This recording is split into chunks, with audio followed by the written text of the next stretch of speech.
Merry Christmas, Happy New Year's, guys. I needed to make this video. Like, it's been in my mind like for a week or two now, and I wanted to talk to you guys about generational curses. And this one's really a deep one for me. My mom died in July 14 to be exact, and then soon after, I found out that I have a different dad, a biological dad.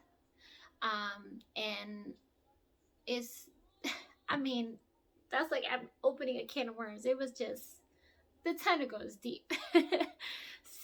I'm okay. God has been holding me down. Holy Spirit has been comforting me, and I'm so thankful that she has been doing that. And I'm just anyway, let's get into it basically. So, you guys know how I found out I had a different dad. My mom didn't want me to know, but after she died, I feel like God wanted me to know. I've been asking for healing, and I feel like that information was revealed to me. I had questions, so I started asking. Anyway, there's a part two to it. I finally got to know my mom's side of everything because my aunt called me on Christmas. She saw my other video and she asked me like, "How are you doing? Are you okay?" And I'm like, "I'm good. I'm dealing with it good, thanks to God." And I she wanted to know if I had any questions for her, and I was like, "Yes, I want to know my mom's side of this. Like, what happened with that guy? Like, what happened?" So she ended up telling me that my mom was in love with him. She really loved him, but she was basically his side chick. He was engaged to someone else. After she gave birth to me, from my dad's words, he didn't want nothing to do with me. And this is my dad that raised me. This is the one he told me that my other dad didn't want nothing to do with me.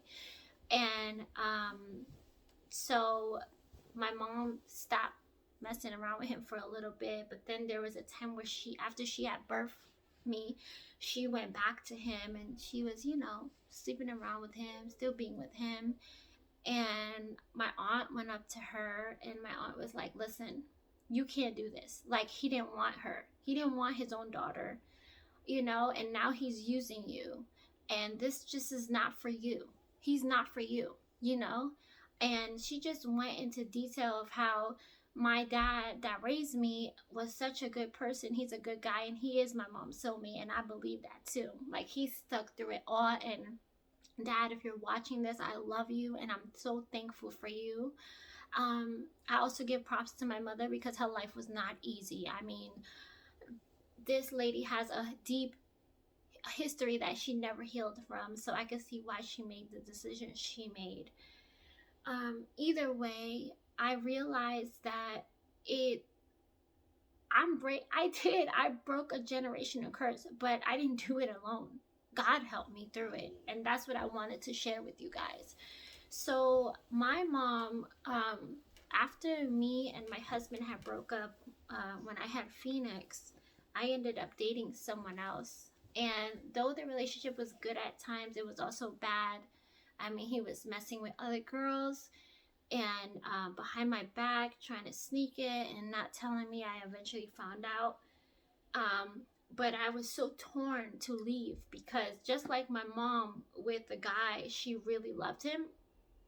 I really had love for this guy too. And not only that, I didn't really know who I was, and I didn't really love myself. And I was always searching for love in men, and I was doing the same thing with him. And for a long time, I wasn't going to church because the church I was in, it just, I don't know, it didn't feel like it was for me anymore.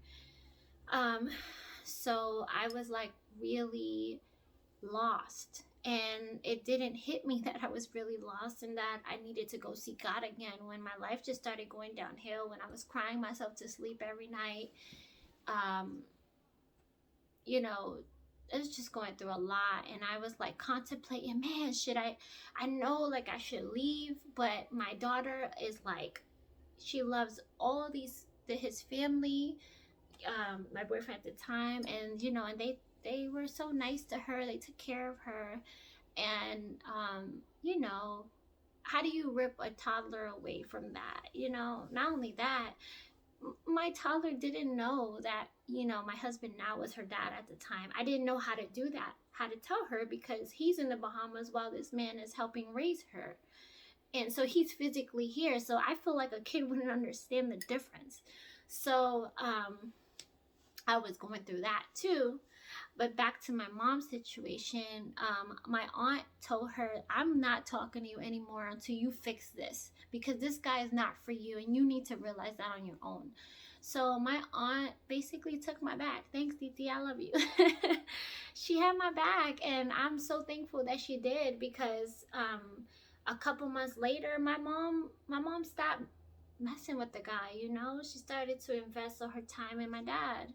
And you know, and they were almost like, I think 40 or 50 years married, you know, before she died.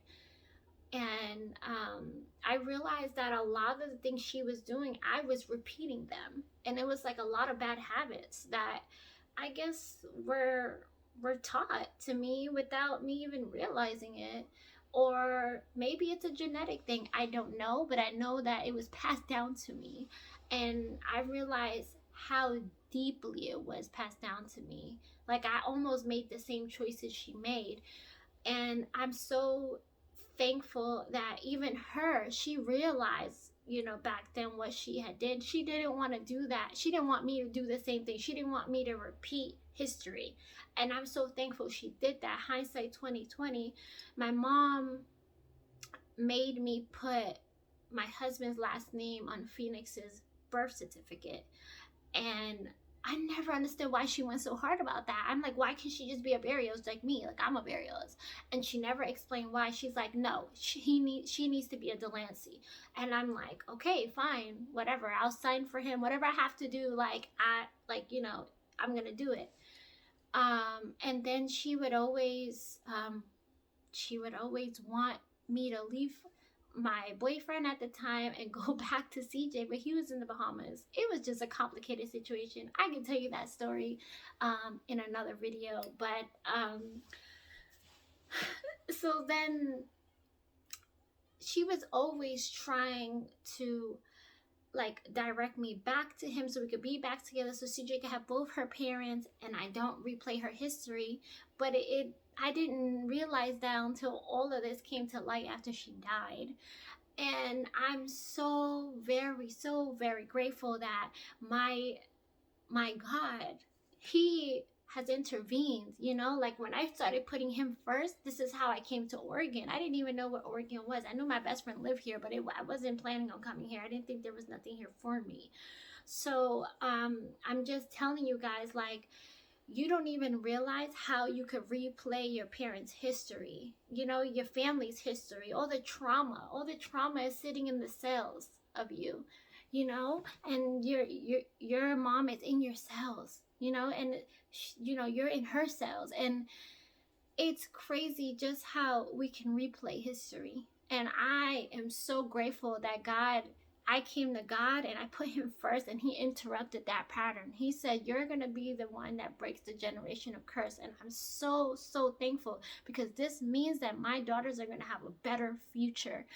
So that's what I wanted to share. To me, this is powerful, valuable information that I learned, and I needed to pass it down. So guys, are you going through a generational curse? Have you asked your parents what they've been through, or what your family back then has been through? You should really question, especially if you're in your healing process. Question, ask your family, what's the family secrets, what's been going on. You never know what would be revealed, or what your soul actually needs, so it could feel complete again.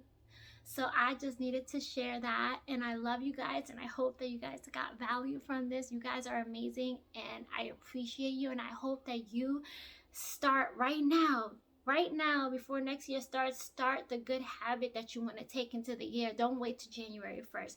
You got this. Bye guys, peace and love.